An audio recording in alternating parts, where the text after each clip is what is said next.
Hello everyone. Welcome back to another Saturday vlog. Eventually I'll learn to say that right.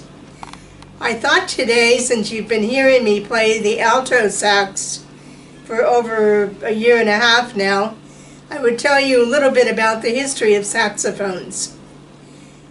The instrument was invented by a man named, believe it or not, Adolph Sax, S-A-X, in 1814. And as it turned out, there was a variation of 14, that's right, 14 different saxes. I'm only going to tell you a few of the rare ones. Soprano, C melody, which I know you've seen in the lamp that my husband made, that's a C melody sax.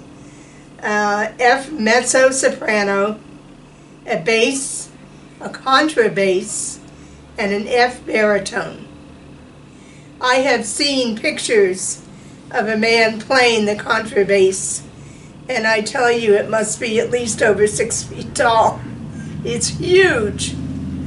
But as it turns out today, the most common ones are soprano, of which one I own, the alto, which is what I play, the tenor, and a baritone.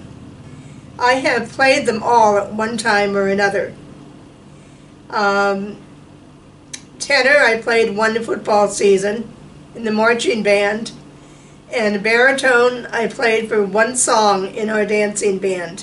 It was on a stand, and as you can well imagine, I had to stand up to play it, and my hands, the fingers barely reached the keys, spanned the keys, but I managed to get it done for one song. I can't even remember now what the song was. And I have a tendency to name my instruments. My alto is named Allison. If ever I'd had a little girl, I would have named her Allison, A-L-L-Y-S-O-N,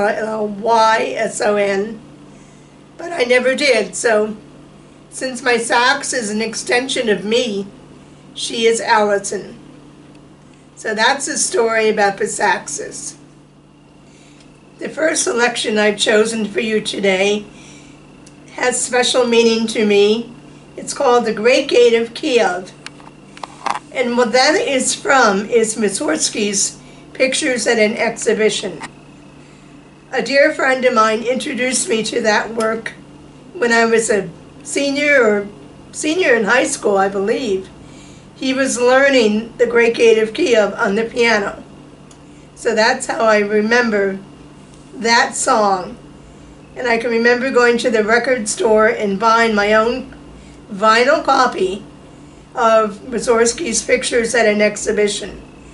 And I fell in love with this song. I think it's the last one in the work by Mussorgsky. And I used to play it very loudly because it has chimes in it, and it's just so beautiful. The first time I heard it with full orchestra background, I had tears coming down my face. And I can remember my parents coming out into the family room where I was listening to it. We had great speakers out there, but they would tell me to turn it down. The only problem was the stereo was in the living room at that time. But anyway, I hope you enjoy it as much as I did. The second selection is going to be a little lighter. It's Henry Mancini's Charade. Enjoy.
Now charade.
Thank you. Hope you like it.